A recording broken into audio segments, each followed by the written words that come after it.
Hello, what's up mga katropa? Isang mapagpalang araw ng Huwebes sa ating lahat, no, mga katropa, no? So, nandito ako ngayon sa office namin. Wala pang gift card. Oras na. Bali, tambay lang muna tayo ngayon dito.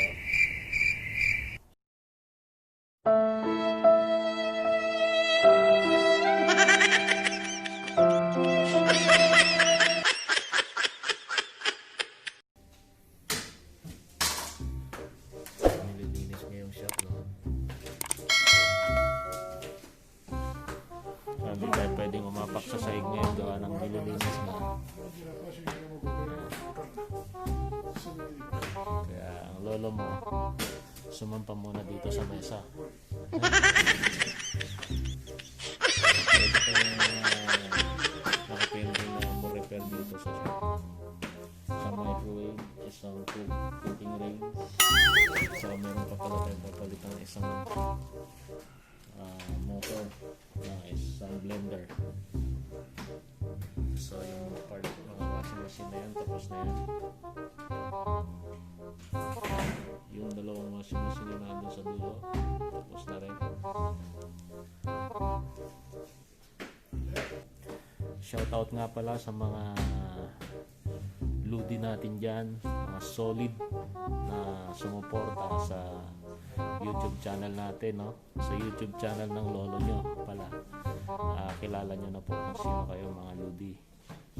Shoutout po sa inyo lahat. Stay safe and more power po sa inyo lahat. So yun lang mga katrupa. Tambay-tambay lang tayo dito sa shop ngayon. So waiting pa ako kung may job card na. Parang meron yun ang nakakaboring dito. Nakakaboring dito sa loob. Pumasok na pala yung kasama kong yung partner kong Saudi, no? Si Ayon. Pumasok na siya. Galing ng bakasyon.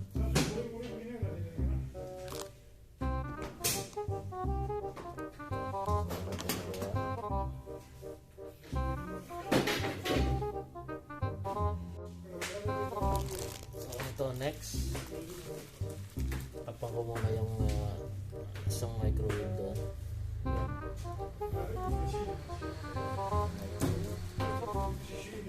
Dati walang mga ganitong nire-repair dito, no? Yung mga small items. Ngayon dumami bigla mga katropa eh. Pati ito pinatos na rin ang sagisog eh. Yung mga maliliit na blender, mga microwave. Dati wala yan eh. Dati wala akong mga nire-repair na ganyan. Ngayon dumami na.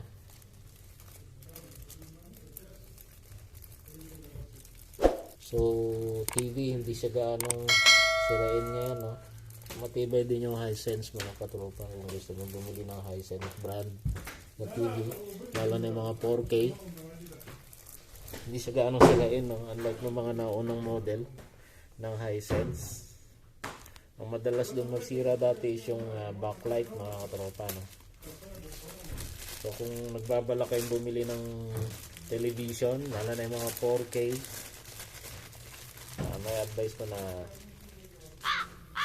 pwede rin yung subukan yung Hisense. Made in China mga katropa, pero reliable naman siya.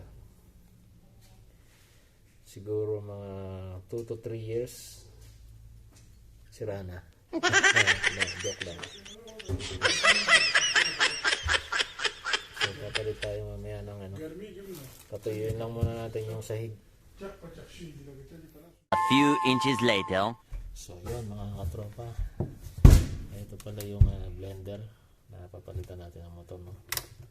Citrus ang brand. So ang sira pala na ito is naging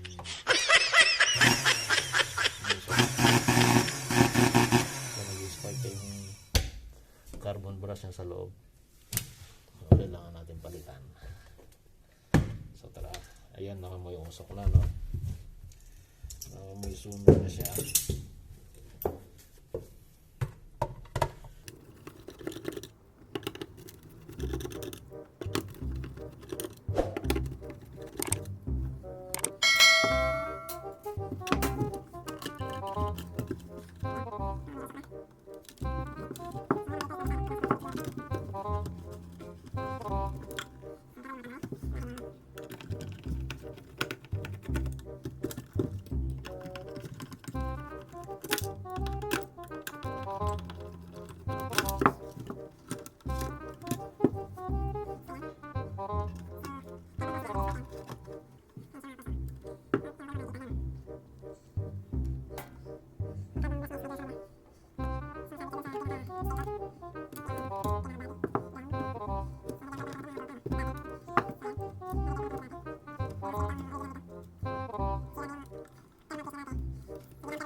Ganito